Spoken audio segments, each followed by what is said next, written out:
All right, maybe we're on air now. There Hi, it is. everybody. Yeah, all right. Well, let's start this live stream. Love wasn't it. sure, I wasn't love sure. it. Yeah, man, I wasn't sure what was gonna happen there when we hit broadcast, but here we are. Oh, All I right. wonder what's going to happen I when I wonder. press By the the way, broadcast button. that voice that you're hearing is Gabe of the theme park duo. Gabe, welcome to the show. Hello, everyone. Welcome to the first ever Hauntline Live. We're kind of winging this show, folks. I had a second in my schedule where I was like, oh, hey, I can finally get in and talk some haunts. So So what we're you're gonna go saying ahead and is, do it, man. since we're winging it, don't drink alcohol while we Hey, there talk we about are. haunts. There we are. Ever. So, we're already off to a bad start. This is exactly how I envisioned it. We're good. We're right on it. Exactly. All right. So, like I said, everyone, welcome to the first Hotline Live. Very excited to have you all here. We're going to keep it real casual today. We're just going to talk the 2022 haunt season. We are very blessed here in SoCal to have so much to do, so many things to experience. So we're going to break it down. Like I said, Gabe is with us. And Gabe, tell me real quick, man, how excited are you to jump into this haunt season, brother? Honestly, man, like the level of excitement sometimes is not even. I'm not capable of putting it into words because, like, for a lot of people, these days leading up to events are like people's days leading into Christmas Eve or Christmas. Right. Like, this is what that is, and that's really the only way I could put it. And like you said, we're so blessed here in Southern California with so many different haunts to go to, whether or not that's the big scale haunts like Halloween Horror Nights or Not Scary Farmer. You have mid-tier haunts where you're thinking like Reign of Terror or even home haunts. There's just so much to choose from. So I think the level of excitement to me it's overflowing. My passion bucket of excitement for haunts is overflowing. Absolutely, man. And we're right around the corner from everything opening up. So that's why I figured this is the perfect time to kind of sneak in a live stream podcast. So, dude, let's jump right to it, man. I'm going to have us start with some of the big dogs. Now, this list is going to cover a lot of the major events because if we were to cover everything, we'd be here for maybe a week and a half, at least just going through everything. Probably So, longer. Probably longer. Yeah, it's true. So, we're starting off. We're going to talk about HHN Hollywood. Gabe, you got to do some fun stuff with that lately. We'll get into that in just a second. But, all right, so here are the details, everybody. Here's what Horror Nights is offering us this year. First of all, it's running from September 8th to October 31st. 8 houses. The Weekends, After Hours Nightmare. Universal Monsters, Legends Collide. Halloween, The Horrors of Blumhouse, Part 3.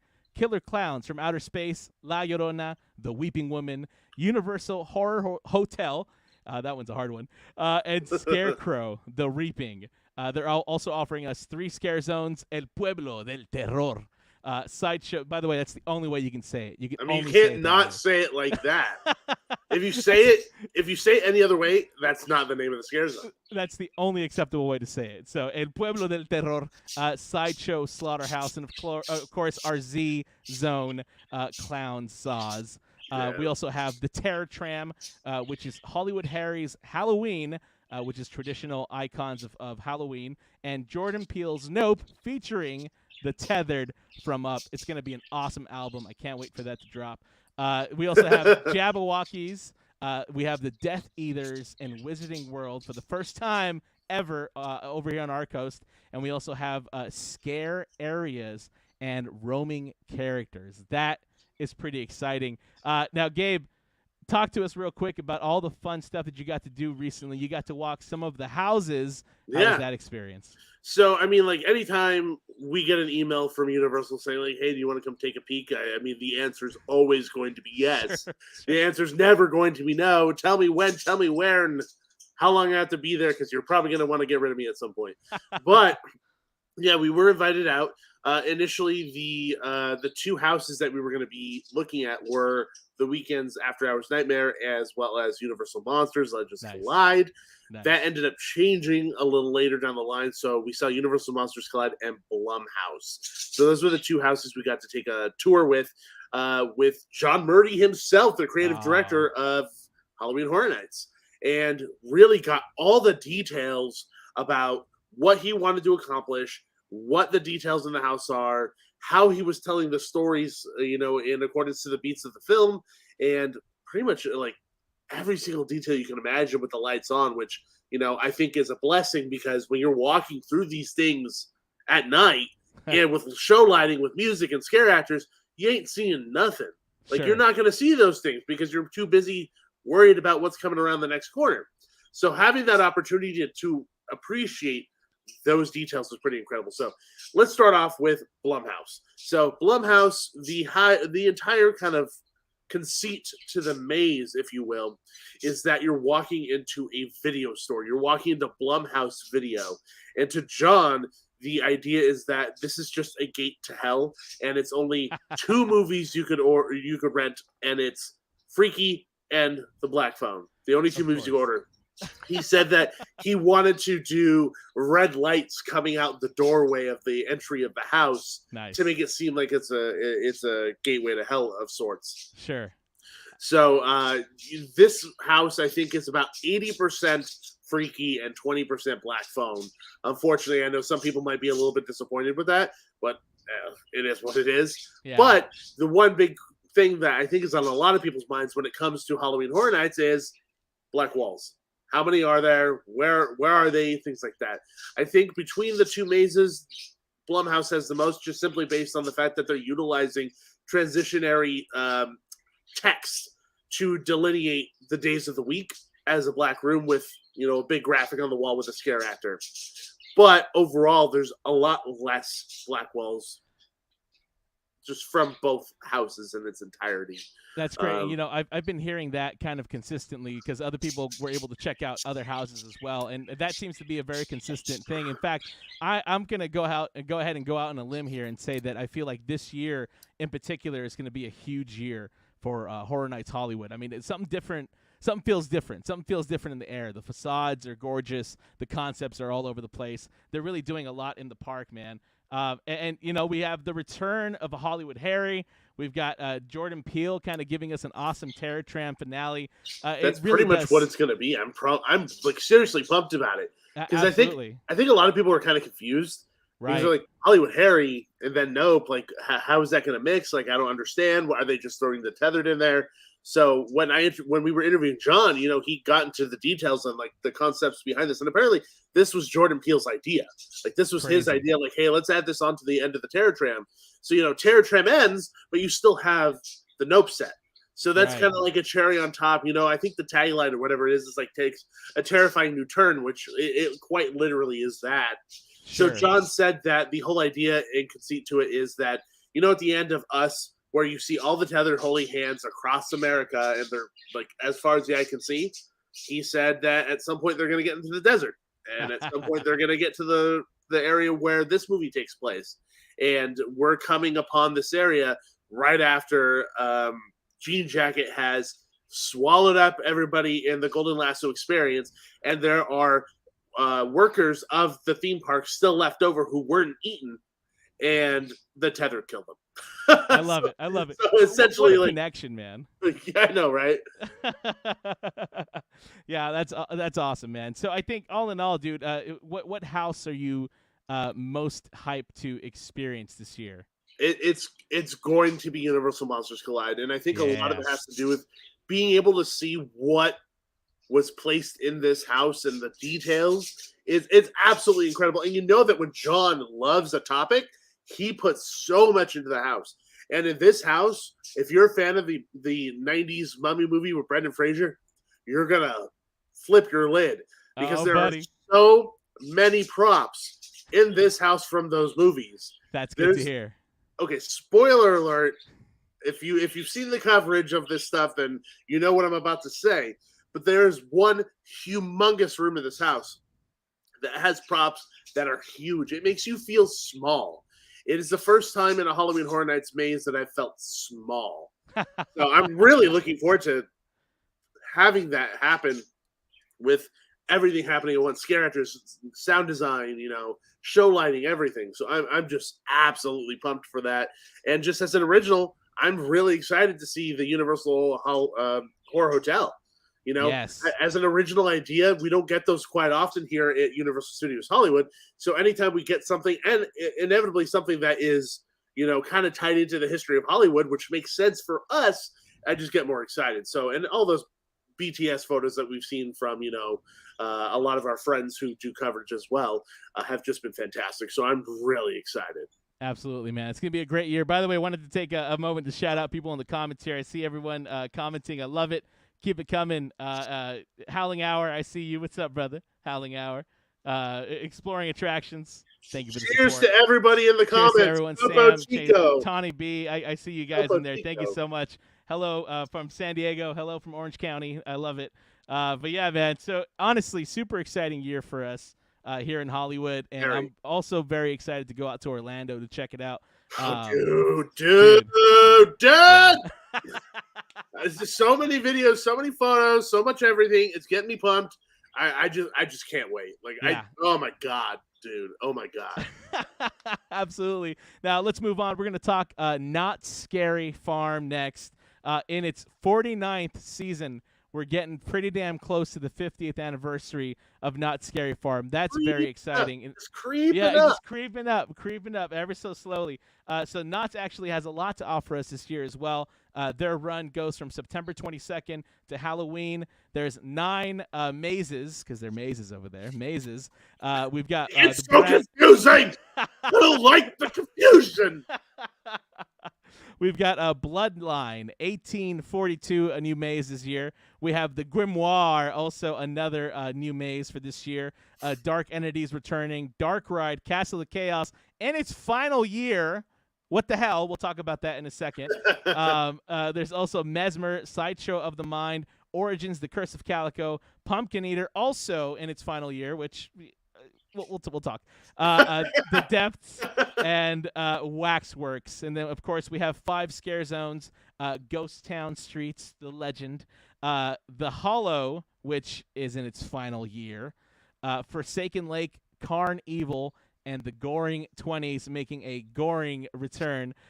3 shows, Carnival du Grotesque, Conjurers, Dark Magic, Puppet Up Uncensored, and of course there's the Into the Fog art show and the Timber Mountain Log Ride Halloween Hootenanny. Gabe, you also got to experience some of the stuff they had to offer this season. Tell us about the merch. Tell us about the food. Oh my God. What's coming our way, dude? Okay, I have 2 words for you. Spirit jersey. Yeah, baby. Scary Farm Spirit jersey. Oh my God, this thing is absolutely stunning. It's just not Scary Farm in the back and all bones. On the front, you have a tombstone that says KSF, and then you have skeletons falling down the side. It's absolutely stunning. And you know, honestly, I didn't know that Pumpkin Eater and Dark Ride were leaving until the merch person came over and like, hey, come look at these shirts. So just like calmly, and it said like the last slice for Pumpkin Eater or like dead end for Dark Red. I was like, wait, whoa, no one ever said anything about that. No one ever said anything about that. What's going on? And so I posted that all over Twitter as soon as I could once I took the pictures of the shirts. But it was a fantastic event. They showed us some of the artwork as a preview for the Into the Fog art show, in which they hadn't had the whole thing set up quite yet. So we got a lot of previews for that. Got to try a lot of different drinks that they had. They had a blackberry lemonade. They also had something called I Want Your Blood, which is a vodka jello shot drink. So you take the lemonade, then you take the shot, you put it all in, it kind of like settles to the bottom. Then they treat us to a fantastic dinner of foods that are being served at the park. And, you know, I'm always so impressed with, one, how good Knott's food is, but also how fun it can be in terms of just either wordplay or visually, how Halloween-y it can get, that kind of stuff, while still not turning people off in terms of, you know, how gross can we get things. Right. The merch is absolutely fantastic. Like I said, the Spirit jersey is something big, but the one thing that's going to be setting fans off like crazy is a Knott's Scary Farm Tiki mug. Ooh. It is limited to 2,000. You can only get it at Cordy's Corner opening night of Scary Farm. You can get it other nights of Scary Farm unless it sells out, but it's limited to 2,000, which, set my alarms off. I was like, I'm going to have to freaking rope drop Cordy's Corner. Who's ever said that before? Think I'm the first human being to ever utter the words, I'm going to rope drop Cordy's Corner. So lots of great stuff coming up for Scary Farm. We also got a sneak peek inside of Bloodlines, which, by the way, I'm sorry for my birds. They don't shut up. I can't do anything about it. It's all good, man. They're gonna do their one job. That's what. Yeah, I know, right. So we got a peek inside Bloodlines. We saw two different rooms. The first room we went into was a bar scene, and this scene was tall.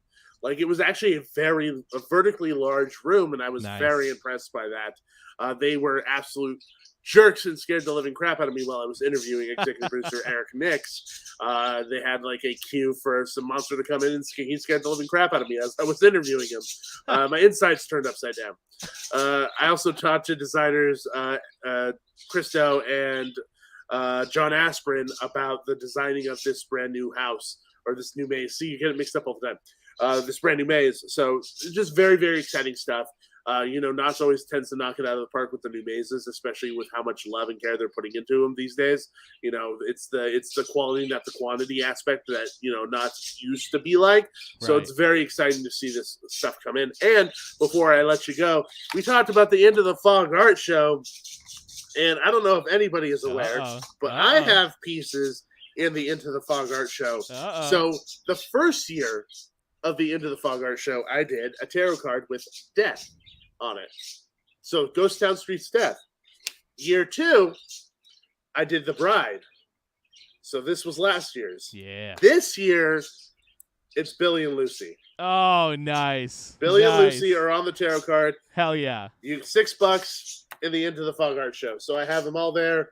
The original pieces there. I turned them in that night. I went to that event.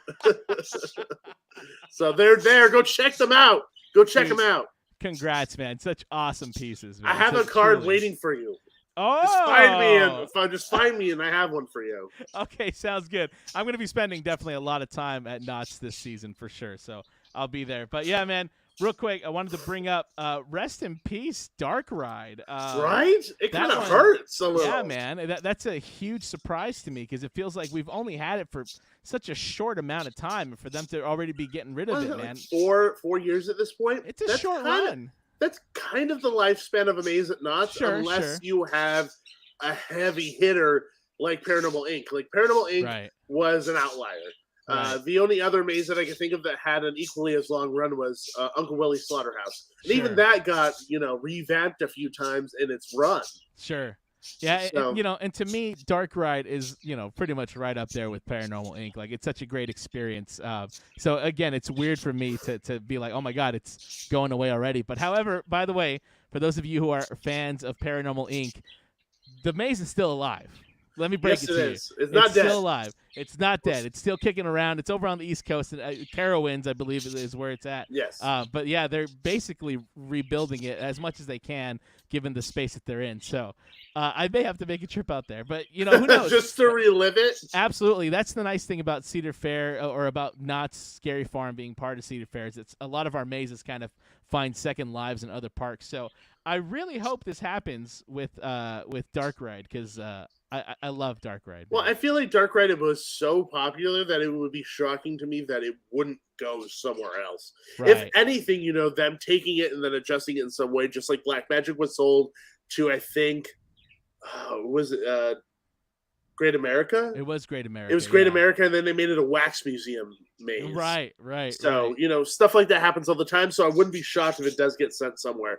I mean, I'm just as shocked as you are. I'm pretty sad, I'm not going to lie. Yeah. Like, Dark Ride is one of those attractions that I feel like kind of never got boring. There was always some kind of sinister humor involved and details that you kind of miss the first time around that you catch that second time, or if they're adding new characters and stuff like that. Which, by the way, I don't know if anyone ever noticed, but the whole reason why that whole ride is going off the rails and like the electricity is like going bonkers and going haywire is because there's a bottle of pee that got tipped over on the electrical box in, I think, the third or fourth to last room. Like, it's you blink and you miss it. like it's a small room, but it's like a bottle full of yellow liquid just tipped over on top of the electrical box. Right. Which is absolutely ridiculous. Totally. Now, here's the fun part: is that those are details that you usually miss. But this year, Knott is offering a Behind the Screams tour that I am so excited for. It's gonna. I don't think they've. Correct me if I'm wrong, Gabe. I don't think they've released what mazes we're gonna be able. What to are see you doing? yet, right? Get your terms right. Get your terms right. I'm sorry. So I'm very excited to go through the mazes. I had the privilege of working at Knott's for a tiny bit of my life, and walking through those mazes with nobody in them, with the lights on, and just being able to appreciate them and take them in is something else. So it's nice that they're offering that now. And Hollywood Horror Nights, I'm looking at you. Do something like that. That would sell out. I guarantee you that would sell out. Absolutely. Yeah. Especially, listen, there's a huge fandom for this stuff, and Orlando's Unmasking the Horror tour sells out pretty quick, too. And it's a behind-the-scenes tour of they do, either a 6-house tour or a 3-house tour. I think Horror Nights in Hollywood could do something like that. And really capitalize on it. And if you tend to be a person, if you're watching this, you're like, no, I don't want to see anything. I don't want to spoil it for me. What are you talking about? What are you talking about? Right. It's not gonna spoil it for you because one, all the lights are on, the work lights are on. You don't get the actors, you don't get the scares, you don't get the sound design, you don't get the lighting. You literally get nothing. So your experience of walking through a house with the lights on behind the scenes style is going to be dramatically different than if you were to go through while the show is going on. Absolutely. So I implore you, hey, check it out. If there's an opportunity to do the behind the scenes tour and it's you're kind of teeter-tottering, don't hesitate, do it. Because it's awesome to be able to have that opportunity to appreciate the details and everything in between when it comes to these houses, because they're just so well done. Especially in the newer versions of these mazes, coming into 2022 and then even further on, the amount of love and care and detail that go into them is just astounding. Absolutely, man. And Knott has a passion that's it's unlike any other, man. I'll tell you that much. Let's be honest. That's the truth. Yeah. And there's a reason why there are so many rabid fans of Knott's Scary Farm for that reason. Right. It isn't necessarily the fans of Horror Nights where they're I like the Horror Nights style of scare, and I like the intensity of what Horror Nights brings.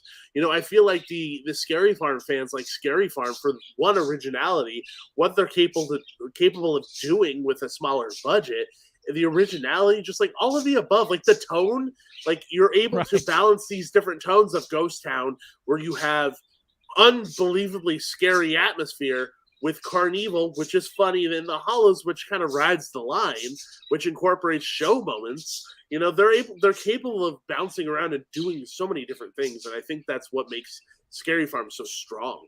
Absolutely, man. Absolutely. So yeah, exciting stuff going down at Knott's Scary Farm this year. I'm really super stoked to check out the mazes, to do the behind the scenes tour. It's another solid year for Knott's, and I can't wait to be back there. Now let's move on. LA Haunted Hayride is what we're going to be talking about next. They are bringing Midnight Falls back. LA Haunted Hayride's run is from September 23rd to Halloween. They have a new maze this year called Laughter House, which is a meat factory overrun by clowns. Midnight Mortuary is getting a sequel, Midnight Mortuary Evil Earth.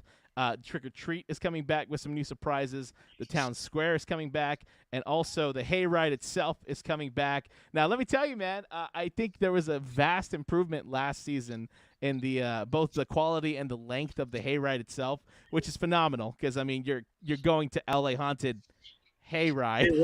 You know what I mean? Yeah. So I love that they put so much focus and emphasis on it. They made it a little bit longer. They added a couple of show moments to it inside of a tent. I had a blast. Were you able to attend Hayride last year? Yeah, I kind of never miss Hayride just because of how unique it is. Sure. There really isn't any other offering in Southern California like Haunted Hayride. So I've attended every single year since John and Ted have kind of left their mark on the event, and I have absolutely loved it. I love the Town Square. I love the characters that walk around that aren't necessarily just scary, but they're humorous. There's an interesting story behind each one.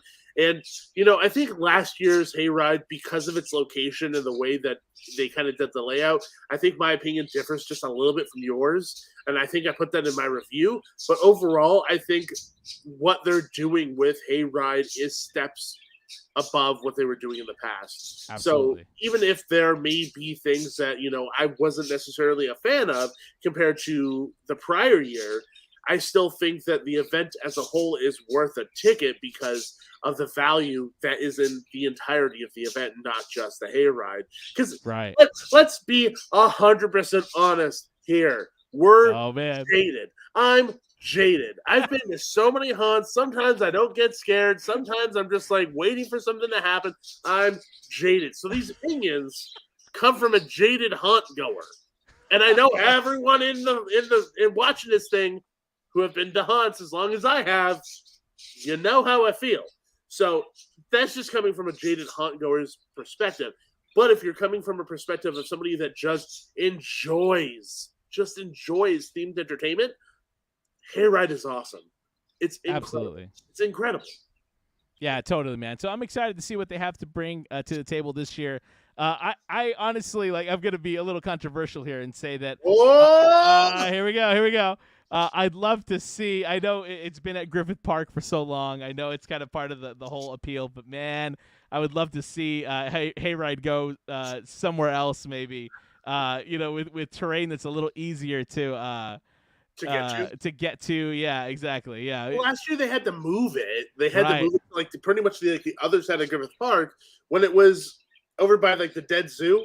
Right. It was much better in my opinion. I liked it over there. I liked going next to those portions of what the old zoo used to be and seeing scenes play out in that area. I preferred it actually. I understand sometimes you have to move stuff around, dealing with the city, stuff like that. There's a lot of hidden things that guests and people who are not involved in the event don't see. Right. Absolutely. Yeah. Totally, man. But Hayride, it's going to be fun this year. Let's move on to our next topic, which is also part of the 13th Floor Entertainment Group here, Delusion, Valley of Hollows. Delusion, dude, I can't wait to dive into this one. This one goes September 15th through November 20th, so you have a lot of time to visit Delusion this year, and I can't recommend it enough. Honestly, it's branded as interactive horror theater. This year, it's going to follow a cult called the Hollows, and guests will be cult deprogrammers kind of sucked into this world. Now, let me tell you, I did Delusion for the very first time ever last season. Oh, dude, really? My God, really? That was your first season? My first season, man. First of all, I've been missing out. Clearly, I've been missing out. But second of all, it totally blew my mind. I mean, the closest way or the best way that I can describe it to you is that it's like the closest you'll be to being in an actual horror movie without the actual threats of a horror movie. I mean, it really felt incredibly cinematic. It was such a great time. So, Gabe, how long have you been going to Delusion, man? So the first year that I went was his Crimson Queen, which I think was 2017. Wow. Okay. Nice. 2018. Nice. One of those years. I don't remember. I just remember the name. I just remember the name of the show. Sure. But ever since going to Delusion, it becomes an event where it's like I kind of can't miss it. I would feel guilty about missing it if it came a year and I didn't get tickets. Oh, the thing is that with Delusion, if you don't get tickets quickly, they do sell out. It's not even a, people you better buy it quick or it'll sell. It sells out. Yeah. It legit sells out and they don't give you any more, unless they extend, which is difficult to do. Right. So that was the first year I went. I went to last year's you did, and it was absolutely stunning. To give people kind of a sense of what a Delusion experience is, there are jump scares like a haunted house. There are tensions like a haunted house, but most of the time it kind of revolves around your interaction with characters and the story unfolding in front of you, and a lot of the tension and suspense that's getting built because of that. So there are monsters, there are creatures, there are these weird things that you would typically find in a haunt, but taken to the point where you are now an active participant in that story, as opposed to just a person walking through it and not an active participant. So I mean, when you allow yourself to let go and enjoy the story and put yourself in it, you open yourself up to those scares. You know, it's kind of the same thing when you walk through a haunted house and you walk through like this, or you You're looking around the corner, looking around you and shit. Like you have your guards up, and inevitably you're not going to get scared, and Right. that's part of the whole thing. With this, the more you let go, and the more you interact with the characters and put yourself in that story, the more you're going to have a ton of fun, and get scared inevitably a lot more. Like I said before, we're jaded. Nikki and I are jaded, which Nikki's the other half of the duo, if you didn't know. But there was a scene that happened in last year's that both made us scream because we just weren't expecting it. And we were so involved and engrossed in the story that it just completely got us. And it had us until the end of the story. It's kind of really hard to talk about Delusion out of context. It is. Without like saying details. I mean, like, yeah, it was last year's, but like it's a rabbit hole. Like you mentioned one detail, it's like, oh well, I forgot to mention. Oh, I forgot to mention. It's just a rabbit hole. And we want to keep this to an hour. We can spend an hour alone on Delusion. All I gotta say is that you really gotta check out Delusion if you haven't done it yet. Really. If you're a fan of horror, if you're a fan of interactive theater, it doesn't get super interactive. It's not like they're not trying to torture you or anything like that. Oh yeah, it's not 17th door interactive. You're not gonna. It's nothing like that. However, it is an amazing time. When we did it last year, the performances from everybody just blew us away. It was super cinematic. There was cool effects, stunts. There were stunts in it. You just gotta check it out, man. You gotta check it out. It's absolutely insane, and level of interaction, I would say, is like there is touching, but light touching. It's not like someone's grabbing you and throttling you or something. Exactly. They'll put their hand on your hand or your shoulder or like on your back to like point you in a certain direction, stuff like that. Absolutely. Like for example, John, I was the guy who was taken by the murderous piano teacher. So there was a portion of the story where we were told, "Oh, everybody hide! You go find a place to hide because this person's coming." And it was a piano teacher who killed people. And so I go into a closet with like somebody else that I don't know because Nikki just ran in a completely different direction. So I don't know where the hell she went, and I'm just sitting like. And you hear her walking up and down like the like it's a lot of tension, like a lot of suspense. And she opens up the door really quick and grabs me by my hand and pulls me out. And I remember like looking behind me at the girl who was with me. I was like, "Help me!" It's like as I got pulled away, and she took me to a room where she made me play piano. And every time I screwed up, she like slammed. There was a fake dead body of like one of her victims, and every time I screwed up, she'd slam his head on the piano. And the group did God knows what. Like you could get separated sometimes, and they did something to distract her so that I can get away from that situation. Which, by the way, kudos and shout out to that actress. She was actually the actress that I had was actually the actress who played the ringmaster at Dark Harbor. So she was playing the piano teacher, and I didn't know until she was on our show, and we were talking about it. That's how good she is. That's amazing. How good she is. So yeah, Delusion, like Gabe said, the tickets do sell out quick. Get in there, get them as soon as you can. You don't want to miss out on Delusion. And now, one final 13th floor little addition. This is the one, man. This is the one. Everybody needs to know about this single event. Talk about the highlight of the haunt season. Oh my God! Talk about a complete surprise, blindsiding us. Shaqtoberfest, ladies also and gentlemen. 360 from Delusion, complete 360. You're absolutely right. So yeah, Shaqtoberfest is taking over the Queen Mary. Kind of, not in that way. We're running. Shaqtoberfest is running September 29th through October 31st. Now this is kind of a unique event because it's not exactly. They're not exactly mazes. It's not exactly super scary or gory. It's just kind of a fun Halloween time. They have 6 themed areas: Shipwreck Graveyard, Pirates Cove, Diesel's Pumpkin Patch, because that's one of Shaq's nicknames there, Diesel, Dead Man's Wharf, Midway Madness, and the Lost City Boardwalk. Now, it's family-friendly. It's like 100% family-friendly during the day. It does get a little scarier at night with performers and animatronics that get turned on. And the fun thing, though, and what they stressed a lot in their presentations and anytime they were talking about it, is that it can also be not scary, even when it's scary. You know what I mean? Like it's when like audience choice. You know, right? Exactly. If you want to get scared, you can make that choice to get scared. Right. You know? Yeah. So and they have tons of themed food, drink. entertainment. Gabe, what are your thoughts on Shaqtoberfest? Dude, if I don't see fucking Shaq holding a pumpkin like he's holding a basketball, I want my fucking money back. I want my fucking money back. That's what I want to see. And if I don't get that, I'm disappointed. That's all I want. Somebody write marketing right now. Somebody email them right now. If he doesn't show up like a couple of nights holding up like a pumpkin like this, and I yell, Brick!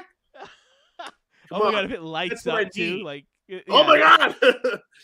Okay, so have you seen the promo art that they had at Midsummer? Like, have you seen any of that? Yes. That was like brain exploding nonsense, is what it was. It was punny. It was ridiculous, but I also think that it's self-aware. Right. You know, they know that they're being ridiculous. Like Schackenstein's castle. Like you can't make something like that and not know that you're being ridiculous. So I think there's a market to that. Like I think there's a market to that. By the way, somebody just said they need a hotline merch line, dude. You need to get on that. Here's a little preview here. The phone is ringing. We've got some things. We've got some things cooking. Don't worry. I see that. We've got some things cooking. Which I think there's a market for. I think there's a market for the ridiculousness. Absolutely. You know, there's clearly a market for events that switch over at nighttime, a la Fright Fest. You know, things like that. You know, although Fright Fest is like, it's delineated like not scary, very scary. Right. Very scary. Right. But, no. Now, I'm going to be honest for a second here. I'm a little worried about Dark Harbor. We're going to go into that now. Oh, that shit's dead. That shit's dead. I mean, let's be real here. With Shaqtoberfest, it kind of appeals. That ship has sank. Right. Pardon the pun. It's opening up that area to a whole new market, right? To kids, to adults, to anything in between. And so I think that if this does well, which it might, it seems like it might actually do pretty well. Yeah. I think they're going to prioritize a family-friendly event over a not-so-family-friendly event. But we'll see. I mean, in reality, the situation with Dark Harbor right now is weird. It's so weird. Well, I'll tell you this. Like, there are mazes that are still in the ship that that haven't been touched. Sure. Like, they're just areas of the ship that nobody goes to. They're still there. They're up all the time. Right. So there's that. But I don't believe that Dark Harbor is coming back, which is very sad. Yeah. I know that Epic Entertainment has worked on pretty much cutting out the middleman, has just done like alcohol events now. Right. Which, I mean, bar entertainment, which is essentially what they were trying to do with, with all their hidden bars at Dark Harbor. I mean, I literally got a press release email the other day from them about the bars. So there you go. They've cut out the middleman. I don't think it's going to happen again. I think, unfortunately, we've seen the demise of a haunt, which is pretty sad. They had a 10-year run, and a fantastic 10-year run at that. Yeah. Something unique and different that was in Long Beach that was not only scary and fun, but it tied into the history of its location, which not a lot of people get to do that often. So it's sad. It is a big bummer because it was one of those events that you counted on. An event that you looked forward to during the season. And the first year we didn't have it, a lot of, I think you and I talked about it, me and Scott from SoCal, from Exploring Attractions talked about it. It felt weird. Like something felt missing from the haunt season when we didn't have it. Yeah, so, absolutely. Absolutely. It's a bit of a bummer. I blame myself. You want to know why? Why? Because I did a video, one of the rare times I do videos on our YouTube channel, because most of it is podcasts. And I was talking with the captain, and I said, "Hey, you made it to 10 years. That's pretty fantastic." And he goes, "Oh, yeah, I think we're probably just going to stop after that." I was like, "Oh, yeah, you've hit your stride? You've hit your stride? Like, that's pretty much it? You guys are just going to go down in flames or something to that extent?" He goes, "Yeah, pretty much." Yikes. Like right there in that moment, he's like, "Yeah, this is the last year we're ever doing it." And I was like, whoops. Looking back at it, whoopsie doodles. I didn't mean to do that. Whoops. Uh-oh. All right, and kind of in keeping with the family-friendly tones, we're going to pivot over to Oogie Boogie Bash, which is pretty interesting, man. Oogie Boogie Bash and kind of Halloween time at the Disneyland Resort has gone through some pretty interesting transformations lately. But let's talk about Oogie Boogie Bash. It runs September 6th through October 31st. They're going to bring back the Frightfully Fun Parade. Mickey's Trick and Treat Dance Show is new this year. Treat Trails, of course, are coming back. Villains Grove is coming back. And Guardians of the Galaxy Monsters After Dark, which I believe is available now in the evenings. It is. Well, there you go. Yeah. And the event is completely sold out. So, Gabe, I have to ask the big question. Did you get tickets for Oogie Boogie Bash? I did not. Oh, man. I did not. Oh. By choice. Oh. Maybe controversial opinion here. Okay. I think Halloween time at Disneyland is vastly overrated. Interesting. Vastly overrated. To me, what Disney puts on in their event isn't comparable to the price that they're charging for the event. Sure. And that's how I feel. Like, do I want to go pay $200 for a bag full of Reese's Pieces? No, I don't think so. I don't think so. Like, yeah, maybe like 8 meet and greets in a themed area is worth $200. Maybe, Guardians of the Galaxy and Monsters After Dark is probably my favorite offering out of all of it, and you can get it during the regular park hours.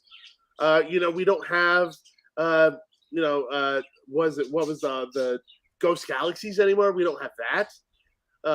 And the fact that during Halloween you have one of your arguably most Halloween attractions decked out in Christmas crap. I don't know, man. I just feel like in general, Halloween time is just not that great. Like, the fireworks are kind of cool, but like I'm just not gonna pay hundreds of dollars for an event like that when I'd rather be spending that money at Scary Farm or Horror Nights or something like that. I'd rather go to Disney when it's Christmas time. And that sounds weird because we're talking about haunts, but like, to me, there's more to offer during that time than there is for Halloween. Sure. And and that's the reason why I kind of stopped doing we did a couple of years of the Mickey's Not So Scary Halloween Party. I did it maybe like once or twice, and then after that I was like, okay, I think that's enough for me. If I had kids, it's cool. It's cool that they have like exclusive meet and greets, but is that worth that money? Right. And, and if I had kids who were really into Disney and super excited about it, then I could see the benefit of going and doing that with them. You know what I mean? Yeah, it's fun to dress up in the park, but it's also hot as fuck. And you're walking around everywhere. And so, that's a tough part of that as well. I don't want Reese's Pieces. I have swamp ass. I don't want your peanut butter cups. Give me some dude wipes. That would be good for the let's put some of those in the bag, some dude wipes. They were handing out dude wipes? Hell yeah, man.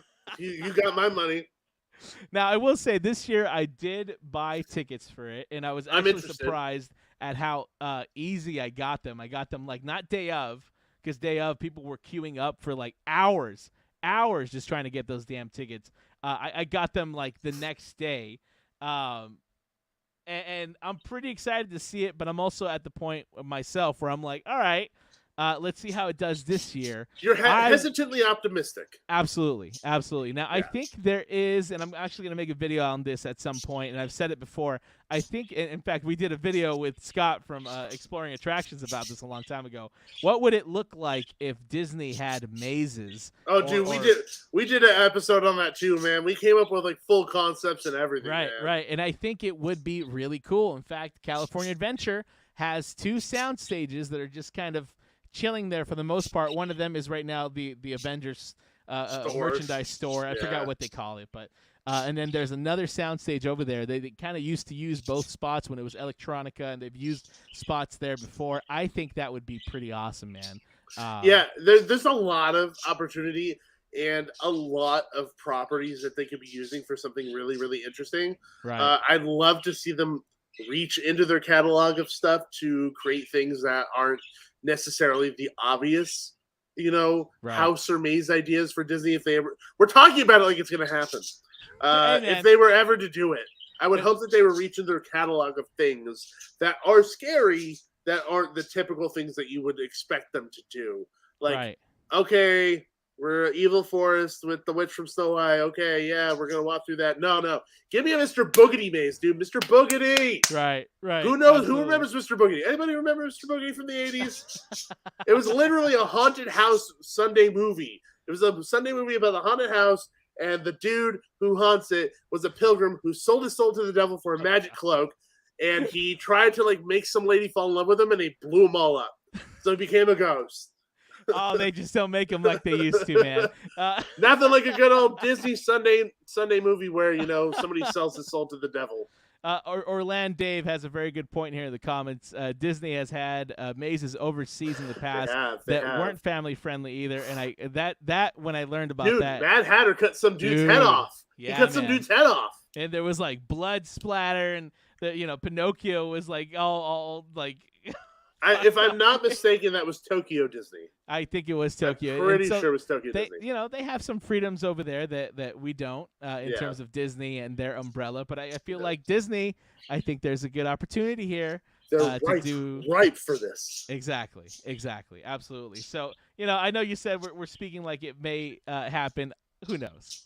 You never know. DCA is perfect, dude. Move Oogie Boogie Bash over to Disneyland. Yeah. And then DCA can have the more adult, scarier version of Halloween. Right. And it fits perfectly in DCA. Absolutely. You can have something awesome. All right, we're coming down to our last few items here on our list. Next up on the list, Six Flags Fright Fest, making a grand return this year as well.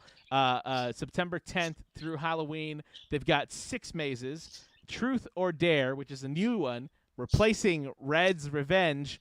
We'll get into that in a second here. Willoughby's Resurrection, Vault 666 Unlocked, Condemned, Forever Damned, Sewer of Souls, Aftermath 2, Chaos Rising. They have 8 scare zones this season, more scare zones than they do mazes, which is interesting.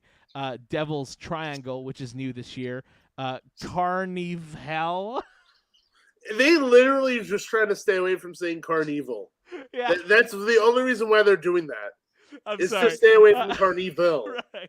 So Carnival, which is a new scare zone this year. Exile Hill, City Under Siege, Terror Tory Twisted. They love playing with the words like that. Horror Nights has the Z's, and Six Flags has the crazy names. The puns. Yeah, the puns. Nightmares, A Twisted Fantasy, Terror Rising, Dark Developments, and The Dead Zone. And finally, they've got some new entertainment. The Rising is an all-new show. They're bringing back their opening ceremony titled Unleashed, and they have something called Voodoo Nights. So, man, I'm pretty excited about the new additions, but I'm also kind of bummed to see that Red's Revenge is going away. What's your history like with Fright Fest here, Gabe? So, I mean, I think, in my opinion, I think Fright Fest has some of the best makeup in the game here. So sure, absolutely. Like, the prosthetics from the Scream team, Scott Ramp and his whole team are second to none. Like, they're absolutely stunning. But when it comes to their mazes, they've never really hit home totally for me. Like, there are portions that are great. There are things that are exciting. There are things that are good. But overall, I feel like the highlights of Fright Fest are its scare zones and its actors and actresses who are taking on these characters and really making them their own. There's a lot of clowns in what's it called? What's the scare zone? City Under Siege. City Under Siege. Yeah. There's Lorraine over in Nightmares of Twisted Fantasy, where she talks about chunky pumpkin lattes and she's carrying around a severed foot in a shoe. Like the actors are just so good. And for me, the problem I always have with Six Flags is that it always felt like the doors closed on October 31st, and then the first day of Haunt, they opened them up again. It always feels like minimal changes at most. Like, hey, we moved this over here this year. That's pretty cool. Right. So that's kind of how I feel. I'm interested in the new stuff. I'm always interested in their new stuff because, unlike other events, they take the biggest risk.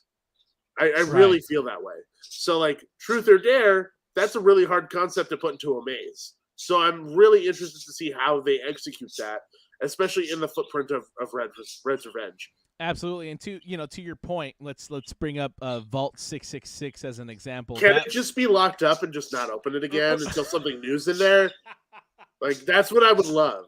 Well, it's just so funny, it was the new maze. I think they advertised it last year, or the year before that. But it was literally kind of a reiteration of a reiteration of a you know what I mean? It's been around for a while. Dude, Dude, remember when they put Hellfest in there? Yep.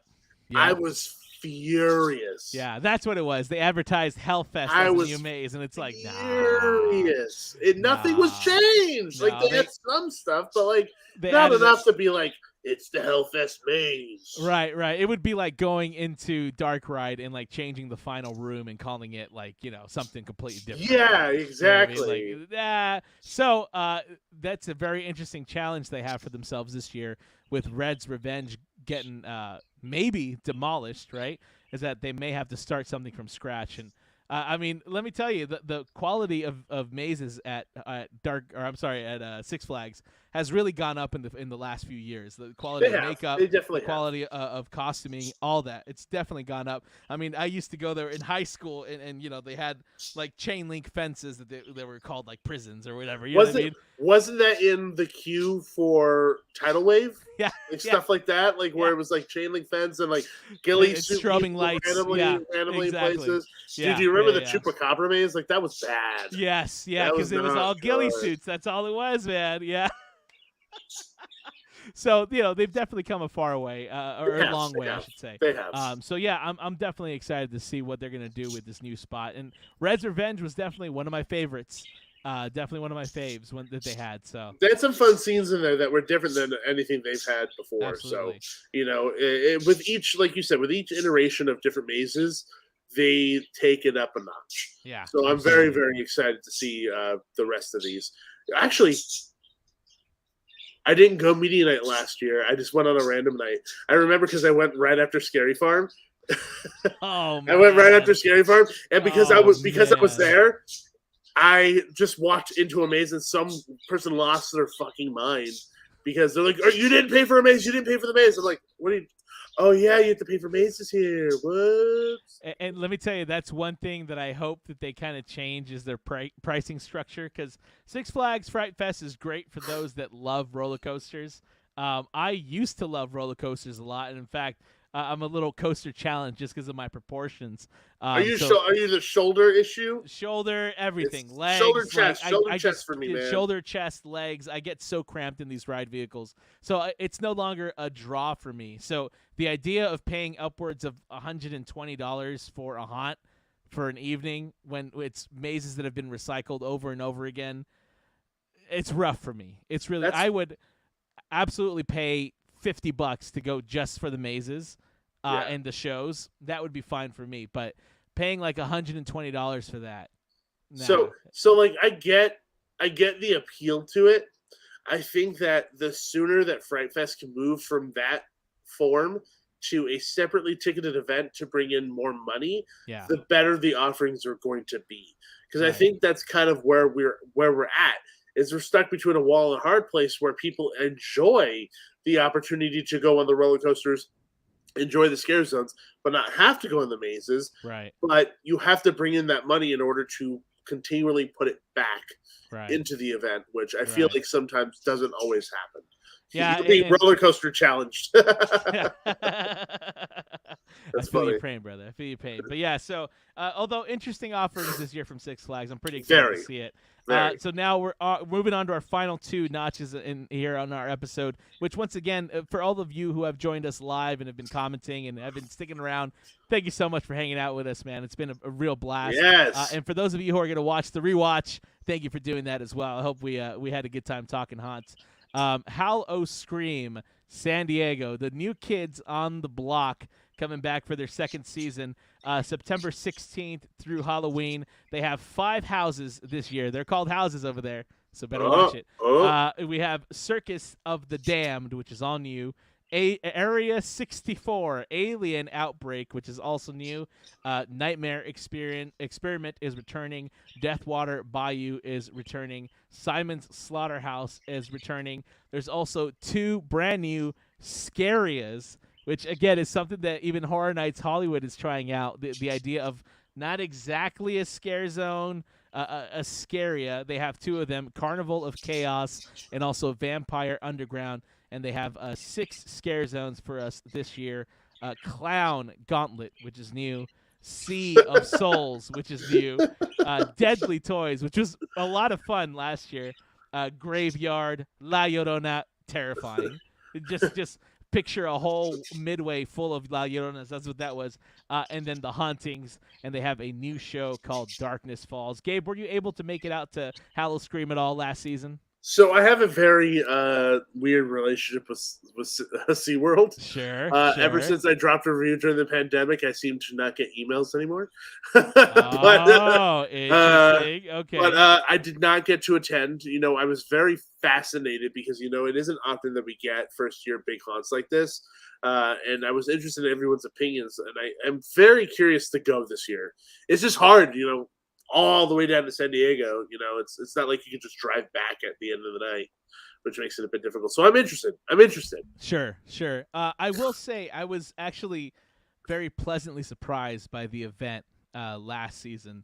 I came in with, I don't want to say low expectations. I really didn't know what to expect. Tempered expectations. Tempered expectations, sure. And, of course, I hear a lot about Howl O Scream over in Orlando. Well, I guess it's not Orlando. It's Howl O Scream, Tampa. They a lot of people speak highly about Tampa over there. Yeah, they really do. Yeah, and again, they have a lot of options out there as well. Orlando's kind of blessed in the same way that we are here in SoCal. So Howl O Scream is a name that came up a lot. So I was very excited to check it out. Again, mazes, scare zones, very pleasantly surprised. Lots of fun. Drinks. Yeah, baby. That's yeah. I'll just go for that. Honestly, dude, and the night that we went, it was super empty. So all the bars were, you just walk up and you're like, oh, let me try this fun drink. All the bars were like super themed to the areas that they were in. The drinks were like pre-mixed, so they just handed them to you. Here you go. Oh, so quick. Quick, very quick. Yeah. So when are we planning our trip then? Oh, dude, let's do it, when man. Are we planning our trip? When are we planning our trip? Hotline Theme Park do a mashup episode. I love it. We'll get so drunk. So what maze is going? I don't know. I don't remember. Gauntlet Clowns. Gauntlet Clowns or something.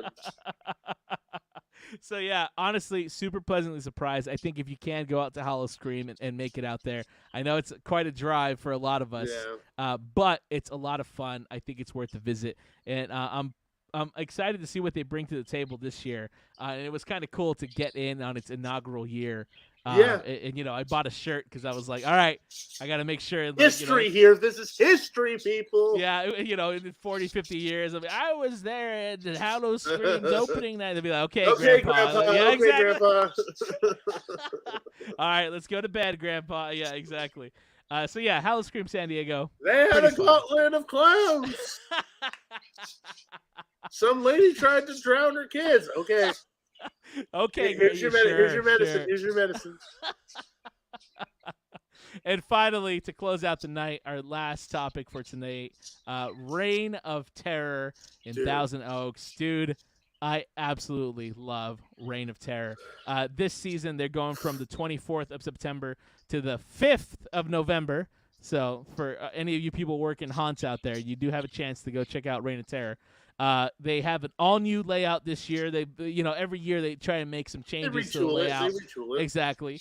There's a new experience called Cave-In, which they haven't really given too many details about yet. So I'm excited to see what that's all about.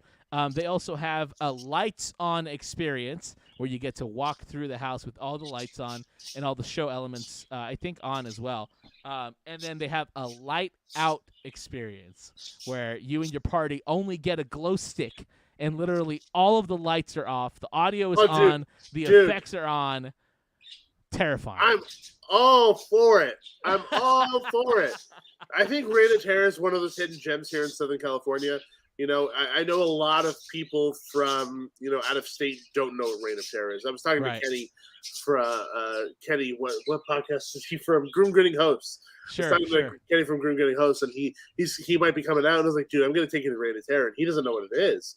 So I think, the idea of having something like this that, people are able to experience, and really a high-level budget haunt like this, outside of a major theme park is not often heard of. So it's very exciting. I love Reign of Terror. I love that it feels like it never ends. Like it's just always going. True. Like you're like, okay, there's another room to go through.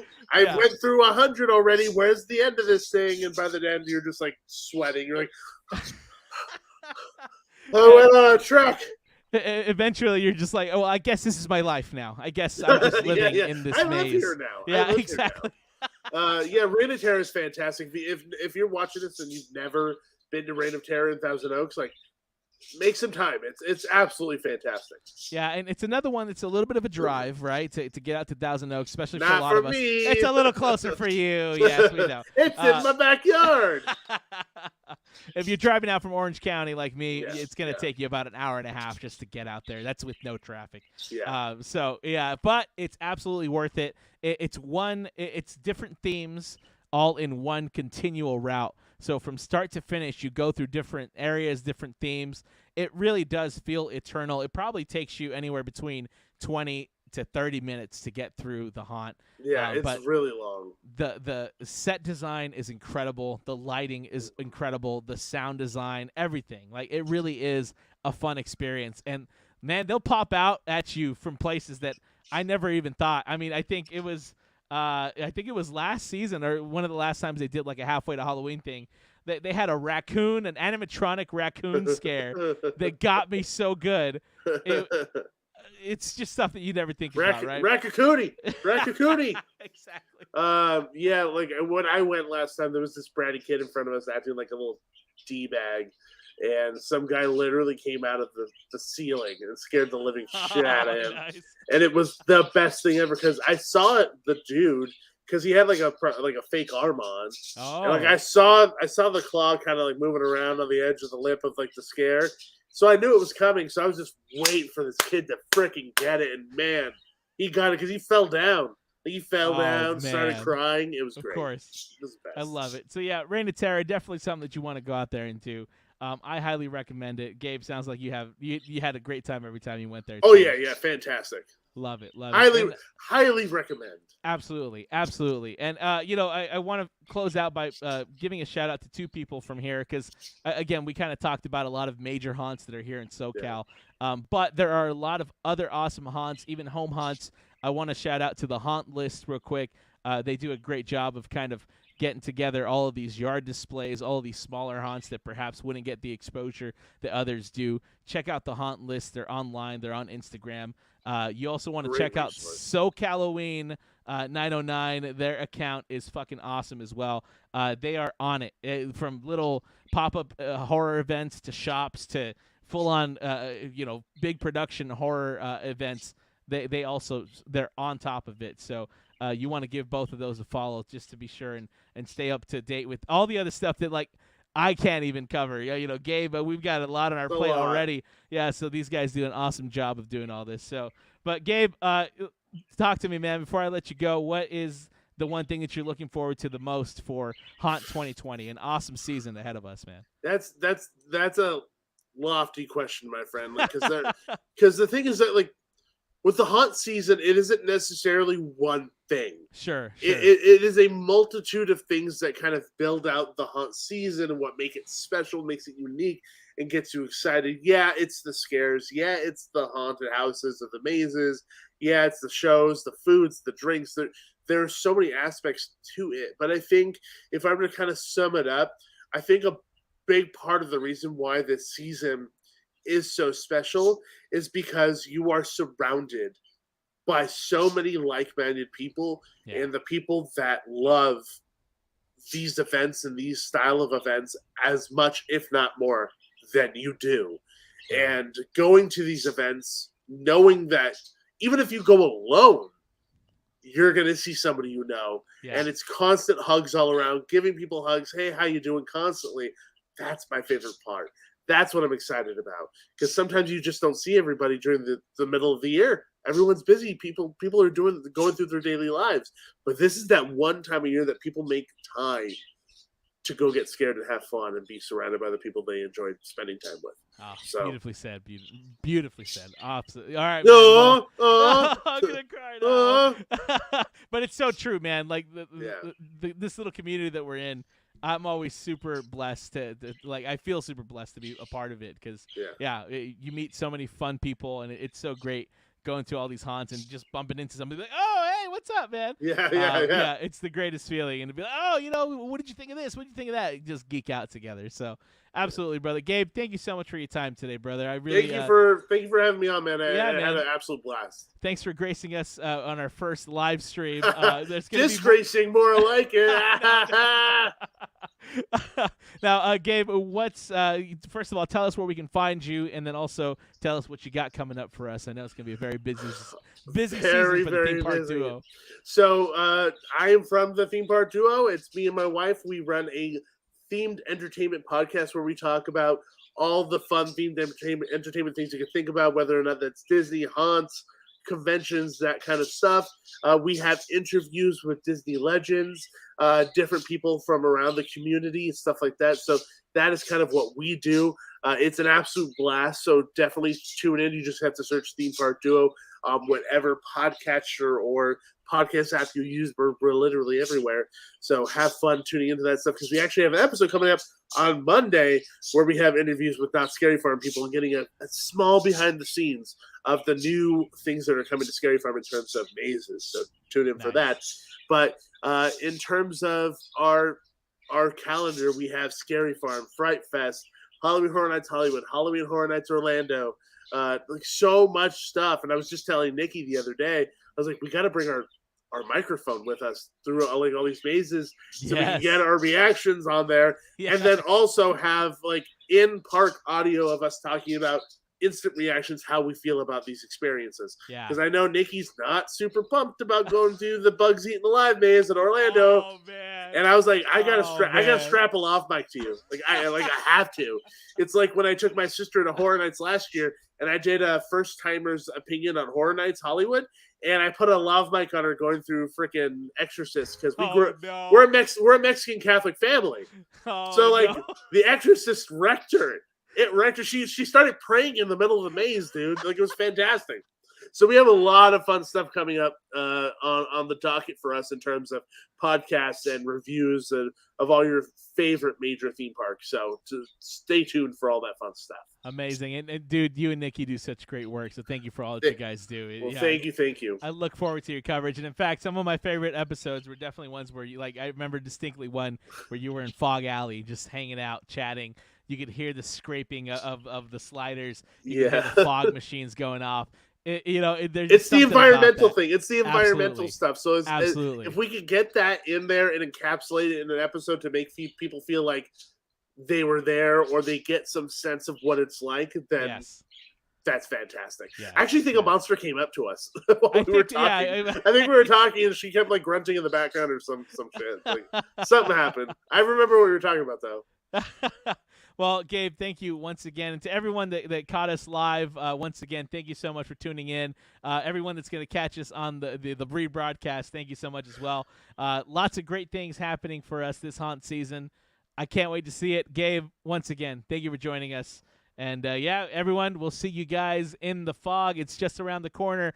Horror Nights this weekend. Horror Nights coming up. Horror Nights on Thursday. Buddy. It's going to be on Thursday. Oh, my God. Media night. We'll be there. If you see us, if you're watching us and you see us at Media Night, come say hi. Absolutely. All right, Gabe, have a good night. And everybody else, have a good night. See you guys in the fog. Happy haunting. And thank you for calling the Haunt Line. See you guys.